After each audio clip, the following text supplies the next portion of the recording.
নমস্কার, পুজো পরিক্রমার আরও একটা এপিসোডে আপনাদের স্বাগতম। আমরা রয়েছি এখন হরিদেবপুর 41 পল্লীতে।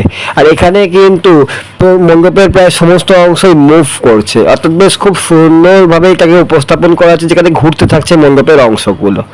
মূলত আমরা যে দিন দিন যন্ত্রের ওপর নির্ভরশীল হয়ে যাচ্ছি, সেটাকেই এই মণ্ডপের মাধ্যমে তুলে ধরা আছে, যে যন্ত্রের কাছে যেন আমরা বন্দী, যন্ত্র যেন আমাদের মধ্যে দিয়েই সেই কাঠের পুতুলের মতো খেলছে আমাদের নিয়ে। এই মণ্ডপের মাধ্যমে সেটাই কিন্তু তুলে ধরা হয়েছে।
ঘুরতে ঘুরতে এখন চলে এসেছি হরিদেবপুর বিবেকানন্দ স্পোর্টিং ক্লাবে।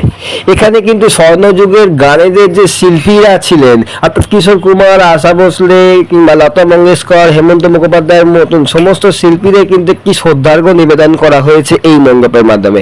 সেই যে রেকর্ড, ক্যাসেট, অ্যালবাম, সেগুলোকে দিয়ে মূলত তৈরি হয়েছে মণ্ডপ। তো খুব সুন্দরভাবে কিন্তু স্বর্ণযুগের সেই শিল্পীদের প্রতি শ্রদ্ধা জ্ঞাপন করা হয়েছে এই মণ্ডপের মাধ্যমে। তার সঙ্গে রয়েছে স্বর্ণযুগের সেই সমস্ত সিনেমার পোস্টারও, যেখানে উত্তম কুমার, সুচিত্রা সেন, সুপ্রিয়া দেবীর মতো তারকাদের দেখতে পাওয়া যেত একটা টাইমে।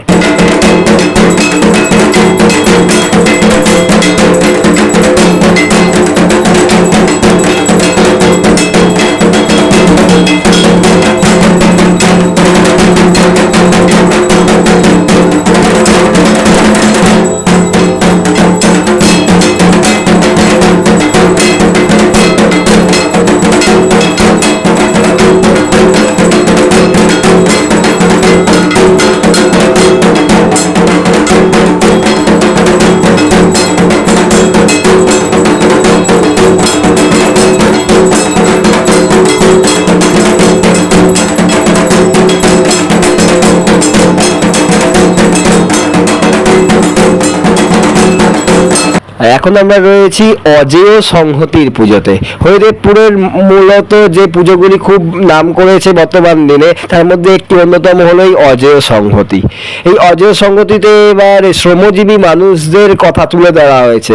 দেয়ালে এখানে কিন্তু খোদাই করে বিভিন্ন আর্ট করা হয়েছে খুব সুন্দরভাবে। আর সমস্ত আর্টের মাধ্যমেই বোঝানো হয়েছে শ্রমজীবী মানুষদের গল্পগুলোকে। তাদের যে প্রতিটি মানুষের আলাদা আলাদা গল্প, তাদের যে স্ট্রাগল, সেটাকেই মূলত এখানে তুলে ধরা হয়েছে।